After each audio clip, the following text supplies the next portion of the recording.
Tere! Mul on vist kinga sisse midagi tulnud. Kivike. Ei olnud väga mugav. Viskan ära. Selline kivi võib sümboliseerida ka neid kannatused, mis meil oma elus on. Ja mõned kannatused on sellised, et läheb kiiresti ära, nagu mingi haigus, mis läheb nädala ajaga ära ja siis võib-olla isegi ei pea seda kutsuma kannatuseks. Aga me teame, et mõnede inimeste puhul on nii, et need kivid jäävad sinna piltlikult öeldes nende kingadesse. Isegi mitu kivi, mis ei lähe ära, nad peavad sellega elama. Et midagi on ebamugav, peab kannatama. Mõned arvavad, et see on ebaõiglane, et nii peab olema, et mõned inimesed kannatavad, teised elavad. Tundub, et sellised head elud, mingit suurt probleemi ei ole. Kuidas siis sellega toime tulla, kui me usume Jumalasse, kes on hea ja ka kõigi vääriline? Võib-olla oled kuulnud sellisest kirjanikust, mille nimi on C.S. Lewis, see, kes kirjutas Narnia raamatud näiteks. Tema väiksena oli küll usklik, siis ta ema suri, kui ta oli 11 aastat vana ja veidi hiljem esimese maailmasõja ajal, siis ta parim sõber suri ja siis ta sai ateistiks, tähendas ta enam Jumalasse ei uskunud. Veidi hiljem see jälle muutus, sest ta hakkas mõtlema selle üle, et kuigi mina arvan, et see on ebaõiglane, et neid võeti ära, siis kust tuleb minu mõist õiglusest? Kuidas mina saan üleüldse öelda, et midagi on õiglane või ebaõiglane, hea või halb, kui seadusandjat Jumalat ei ole? Järelikult mõtles, ta peab olema Jumal, kui on midagi sellist nagu hea ja halb, hea ja kuri, õiglane, ebaõiglane, siis peab Jumal olema olemas kui seadusandja. Ja sellest lähtudes leidis ta jälle tagasi kristliku usule. Miks on maailmas nii palju kannatusi? Religioonide vastused sellele on erinevad. Näiteks budistid arvamus on selline, et nagunii on terve maailm kuri, kõik, mis on materiaalne, on kuri. Ja siis on selge, et siin on kurjus. Hinduistid arvavad, et on seotud siis nende eludega, need kannatused, mis me kogeme, et need on seotud selle eluga, mis meil eelmine kord elasime läbi. Kui oli sa eelmises elus hea inimene, siis läks sul veel paremaks selles elus, kui sa olid halb inimene, siis võib-olla järgmises elus olid hoopis rott näiteks. Ehk inimene on ise süüdi kannatusele. Islami usus on kui Jumala trahv ja tegelikult kõik kannatuse siin maailmas on Jumala tahtmine. Isegi need kurjad tegusid, mis inimesed teevad, on Jumala tahtmine. Jumal otsustab nagu kõik. Kuidas siis sellega kristlikus usus on? Kristluses võib öelda, et küll on kannatused maailmas seotud inimeste kurjusega, patu langemisega, sellega, et inimesed valisid kurja ja mitte head, et nad on pöördunud Jumalale selga. Sest Jumal on loonud inimese sellise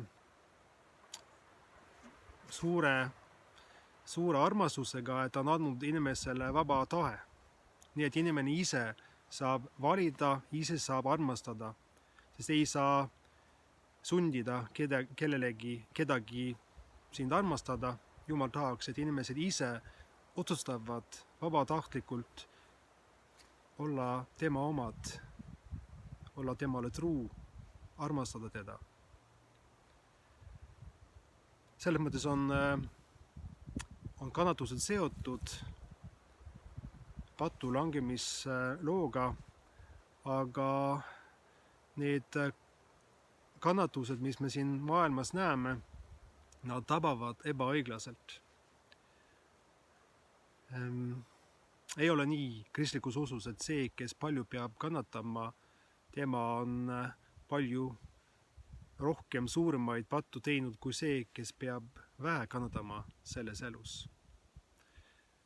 Näiteks vaga mees Hiob Vanas Testamendis, tema oli kõige õiglasem mees, aga ta pidi palju kannatama. On ka inimesed, kes tänapäeval kannatavad oma usu pärast. Nad jäävad oma usu juurde, oma kristliku usu juurde. Ja siis võib öelda nende kohta, et nad tegelikult kannatavad koos Kristusega. Ja see on üks peamõtte kristlikus usus, et tegelikult Jeesus Kristus on võtnud maailma kannatused enda peale. Et kui sa oled kristlane, kui sa usud temasse ja oled risti inimene, ristitud, siis tema kannab kõik sinu patud ristile. Sa ei pea ise kannatama selle süü pärast. Kuigi meil on inimkonnana, kannatame neid kannatusi, mis siin maailmas üldse on. Jumal võib ka anda tähendust meie kannatusele, nagu juhtus näiteks Joosepi loos Vanas Testamendis. Teda viidi ära Egiptusesse, ta pidi vangis olema, palju halbu asju juhtusid, aga lõpuks läks hästi ja ta sai olla oma vendadele ja isale abiks ja tänu temale siis nad elasid suure katastroofi üle. Samas ei ole õige öelda inimesele, kes kannatab, et kindlasti on sellega mingi tähendus. Seda peab seda inimene ise leidma. Kui on mingi tähendus, siis tihti tagantjärgi me näeme seda, aga seda peab inimene ise avastama, et kannatusel oli küll tähendus. Näiteks juhtis mind lähemale Jumalale. Võime öelda, et kui Jumal on hea ja õiglane, miks siis ta kohe ei lõpeta kõiki kurjus, kõiki kannatusi. Aga kristlikus usus on Jumal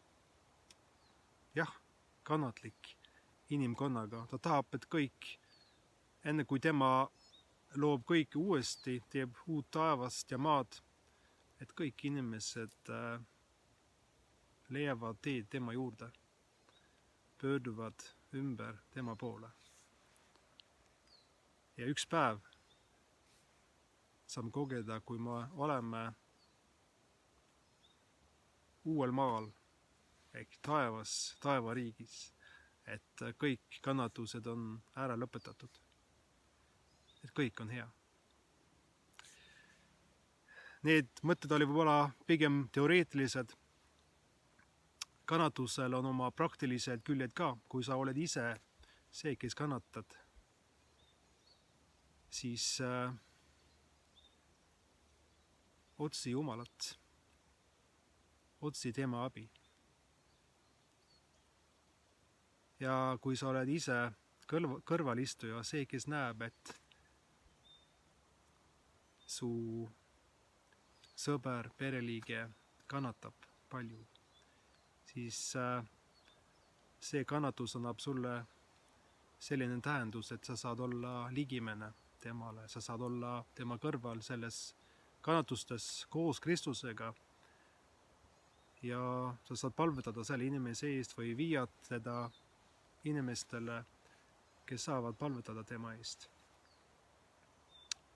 Sest see on hea, et mitte ainult kui me jõuame taevariiki, saame näha, maitsta, et kõik on hea. Isegi siin maailmas annavad Jumal märku, et ta on olemas ja tahaks välja juurida kõiki kannatusi. Seetõttu Jeesus tervendas palju inimesi ja ka tänapäeval saab ta läbi palve tervendada inimesi, saame maitsta taevariiki. Me jääme palvesse. Hea Jumal, täna toome sinu ette kõiki, kes kannatavad. Kel on mingi valu, mis ei lähe ära, võib-olla füüsiline, psüühiline valu. Need, kes praeguses koroona olukorras kannatavad ühel või teisel viisil. Kas nad ise on haigeks jäänud või nad kardavad. Issand, me toome neid sinu ette. Ja kui kellelgi, kes seda lühifilmi vaatab, tal on mingi suur terviseprobleem, siis issand, tule tema juurde praegu, siin ja praegu ja palume, et sa Jeesuse Kristuse ja tema kannatuste pärast teeb teda terveks. Aamen. Issand, halasta, Kristus halasta, issand halasta. Issand, õnnistagu sind ja hoidku sind. Issand, lasku oma paale paista sinu peale ja olgu sulle armuline. Issand, tõsku oma paale sinu üle ja andku sulle oma rahu Isa, Poja ja Püha Vaimu nimel. Amen.